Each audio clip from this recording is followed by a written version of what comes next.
Welcome once again to Bryan Reads the Bible. We're going to read John 19. So here we go.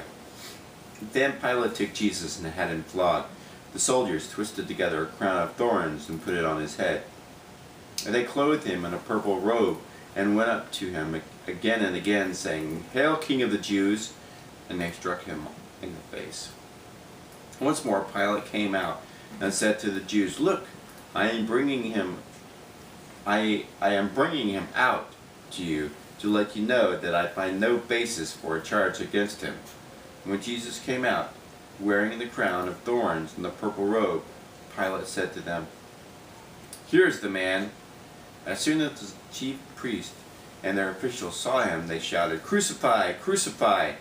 But Pilate answered, "You take him and crucify him. As for me, I find no basis of charge against him." The Jews insisted, "We have a law, and according to that law he must die, because he claimed to be the Son of God." When Pilate heard this, he was even more afraid, and he went back inside the palace. "Where do you come from?" he asked Jesus. But Jesus gave him no answer. "Do you refuse to speak to me?" Pilate said. "Don't you realize I have power either to free you or to crucify you?" Jesus answered, "You would have no power over me if it were not given to you from above. Therefore, the one who handed me over to you is guilty of a greater sin." From then on, Pilate tried to set Jesus free, but the Jews kept shouting, "If you let this man go, you are no friend of Caesar. Anyone who claims to be a king opposes Caesar."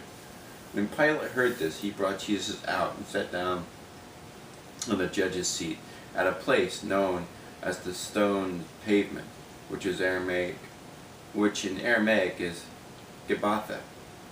What was that? Gabbatha or Golgotha? Gabbatha. Gabbatha. Anyway, it was the day of preparation of Passover week, about the 6th hour. "Here's your king," Pilate said to the Jews. But they shouted, take him away, crucify him." "Shall I crucify your king?" Pilate asked. "We have no king but Caesar," the chief priests answered. Finally, Pilate handed him over to them to be crucified. So the soldiers took charge of Jesus, carrying his own cross. He went out to a place of the skull, which in Aramaic is Golgotha.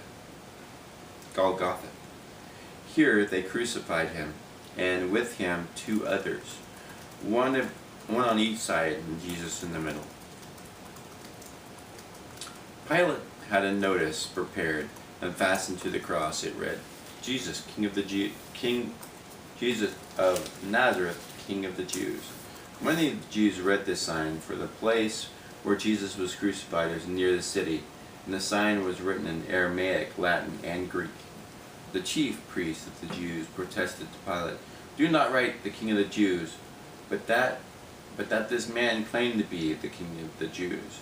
Pilate answered, "What I have written, I have written." When the soldiers crucified Jesus, they took his clothes, divided them into 4 shares, one for each of them, with the undergarment remaining. This garment was seamless, woven in one piece, from top to bottom. "Let's not tear it," they said to one another. "Let's decide by lot who will get it." This happened that the scripture might be fulfilled, which said, "They divided his garments among them and cast lots for my clothing." So this is what the soldiers did. Near the cross of Jesus stood his mother's sister, Mary the wife of Clopas, and Mary Magdalene. When Jesus saw his mother there, and the disciple who loved him, whom he loved, standing nearby, he said to his mother, "Dear woman, here is your son," and to the disciples, "Here is your mother." From that time on, this disciple took her into his home. Later, knowing that all was now complete, and so the scripture would be fulfilled, Jesus said, "I am thirsty." A jar of wine vinegar was there, so they soaked a sponge in it, put the sponge on a stalk of the hyssop plant, and lifted it to Jesus' lips. When he had received the drink, Jesus said, "It is finished." With that, he bowed his head and gave up his spirit. Now it was the day of preparation, and the next day was to be a special Sabbath, because the Jews did not want the bodies left on the cross during the Sabbath. They asked Pilate to have the legs broken and the bodies taken down. Soldiers therefore came and broke the legs of the first man who had been crucified with Jesus, and then those of the other. But when they came to Jesus and found that he had already died, they did not break his legs. Instead, one of the soldiers pierced Jesus' side with a spear, bringing a sudden flow of blood and water.